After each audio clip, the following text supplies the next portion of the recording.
It's the Vinny K Show. Hello, on the phone, on the web, I got Jim Noonan, our movie guru. Jim?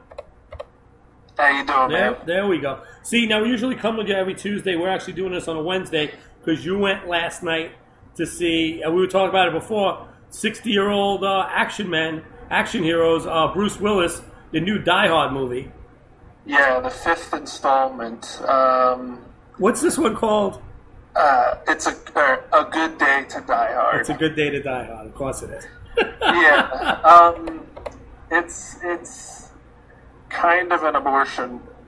I knew it wasn't gonna. I knew the next word out of your mouth wasn't gonna be a good word. The way you started it off. Yeah, it's an interesting story. You know, the last one, the fourth installment, you know, they involved his daughter. This one is more about his son and their weird relationship. But it is very short. It's less than an hour and a half. Okay. And it's basically like 3 car chases, and the movie's over. I mean, I was blown away. Well, that's what I'm saying. I mean, you could easily fill timing in an action movie. Yeah. The script had to be 45 pages. I mean, and that's only 45 minutes of, movie, so that the rest of it's just nonstop blowing up stuff. I mean, there's some kind of cool, interesting action, but other than that, it was pretty bad compared to, I think the last Die Hard might have been up there with the first one. But that was, 7, 8 years ago? Was it that long ago? This was just a paycheck, it seemed like. What? Okay, well, the most important thing in these movies, what was the villain like?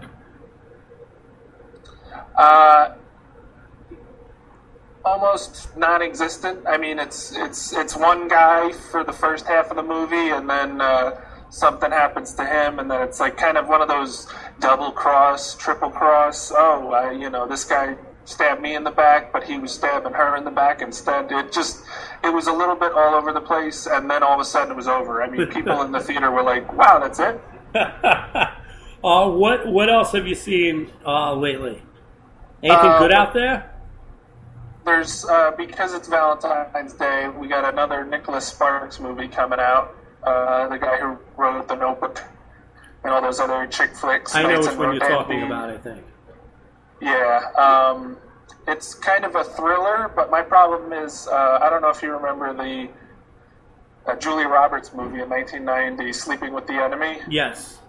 It's the same movie. I mean, it's the same story, but Sleeping with the Enemy is What movie is this? Safe Haven. Safe Haven. That's the one with the guy from Las Vegas. Yeah, Josh Duhamel. Yes, and the cute little girl who can't act. I mean, Julianne Hough, whatever her name is. So, yeah, it was just, I started watching it. I'm like, this looks like Julia Roberts and Sleeping with the Enemy, except Sleeping with the Enemy was kind of interesting in some sort of way. This is more of a... Well, the commercial for Safe Haven, it's they set it up. It's Josh Duhamel, guy in his 30s, got 2 kids, cute little girl, probably in her 20s, wants a new start. He's a widower. They're running around, love story, and all of a sudden, she's scared of something. You're safe her with past me. Comes to catch up exactly, with her. but you never see exactly what it is. It's just them hugging. He's assuring her she's safe, and lights and stuff chasing them. It's like aliens coming after them. Yeah. All of a sudden, helicopters are coming down. He's being chased by the Russians. No, maybe they should have blended the 2 movies together. If they put the 2 movies together, it would have worked. If Spider-Man showed up, it would have been awesome. Yeah.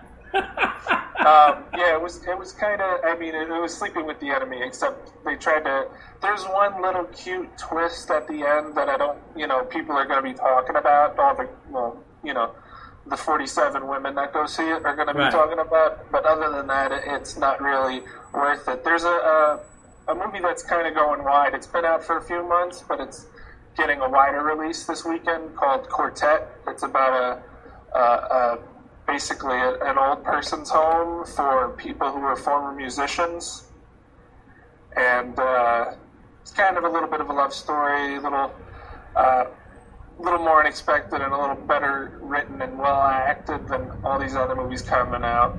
What's the movie out there for Valentine's Day? I know, is it true Warm Bodies is the #1 movie out there? Warm Bodies was, and then I forget what happened last weekend. I think it wasn't that big a surprise. It was Identity Thief, the Jason Bateman and right, which you didn't like. McCarthy. Yeah, it was just one of those comedies that you'll forget about. So the times that we live in, it's pretty funny that basically the Valentine's movie to see is a zombie movie.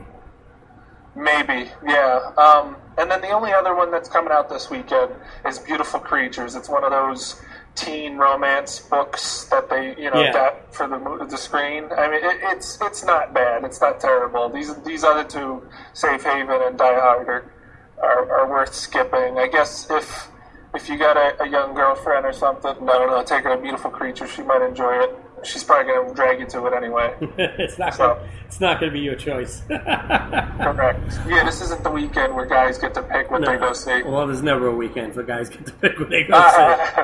All right, Jim Noonan, give him your info so they can check you out.